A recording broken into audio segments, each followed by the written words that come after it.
Jumpa lagi bersama saya. Sebelum menyimak video berikut ini, mohon dukungannya untuk mengklik tombol-tombol yang ada di layar kaca Anda.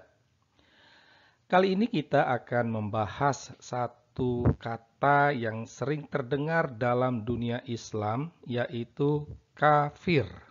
Ya, kita akan melihat penggunaan kata kafir dalam agama-agama yang ada di dunia ini. Ya, Nah, kami akan membuat perbandingan apple to apple, ya. Jadi perbandingan ini sepadan, ya, sepadan. Dari sinilah kita akan membuat penilaian. Nah, kita berawal dari agama Islam, ya. Dalam agama Islam, orang yang tidak menerima Al-Quran sebagai kitab suci, tidak menerima Muhammad sebagai nabi, maka orang tersebut akan dikatakan kafir. Ya, itu. Makanya yang non-muslim otomatis kafir karena non-muslim tidak menerima Al-Quran, tidak menerima Muhammad sebagai nabi.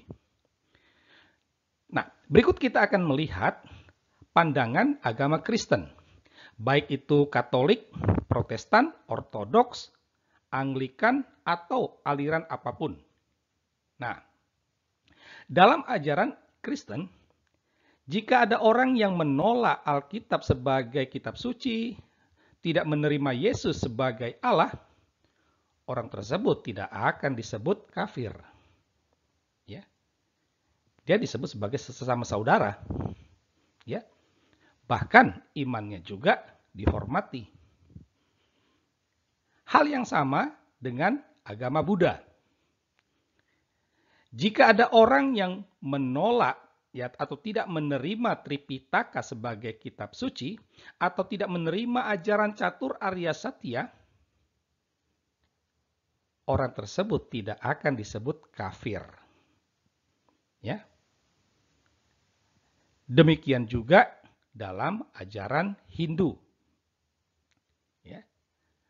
Orang Hindu dia punya pandangan bahwa yang menolak kitab Weda sebagai kitab suci atau ajaran moksa, orang tersebut tidak akan disebut atau dilabeli sebagai kafir. Ya. Ini. Kita bisa menyebut agama-agama lainnya, ya. Misalnya seperti Konghucu, Yahudi, Shinto, atau aliran kepercayaan. Yang pastinya, semua agama-agama ini mempunyai pandangan yang sama, yaitu jika ada orang yang tidak menerima kitab sucinya, tidak menerima nabinya, orang tersebut tidak akan dilabeli sebagai kafir. Ya, itu. Jadi kita bisa sebut agama-agama lain. Semua punya pandangan yang sama bahwa mereka tidak akan melabeli kafir bagi orang yang berbeda dengan mereka. Nah, dari sini kita bisa katakan, kita bisa simpulkan bahwa kafir itu hanya dikenal dalam agama Islam. Ya. Hanya dikenal dalam agama Islam.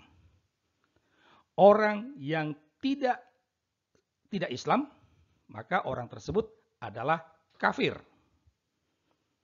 Orang yang berbeda dengan Islam, maka orang itu akan dilabeli sebagai kafir. Ya. Jadi hanya agama Islam. Sekali lagi catat, hanya agama Islam. Nah, dari sini kita bisa katakan, dari sini kita bisa simpulkan bahwa Islam adalah agama yang tidak bisa menerima perbedaan. Ya. Islam adalah agama yang memaksakan kehendaknya bahwa orang harus menerima Al-Quran sebagai kitab suci, bahwa orang harus menerima Muhammad sebagai nabi. Kalau kalian tidak mau menerima, kalau kalian menolak, berarti kalian adalah kafir. Hanya Islam. Ya.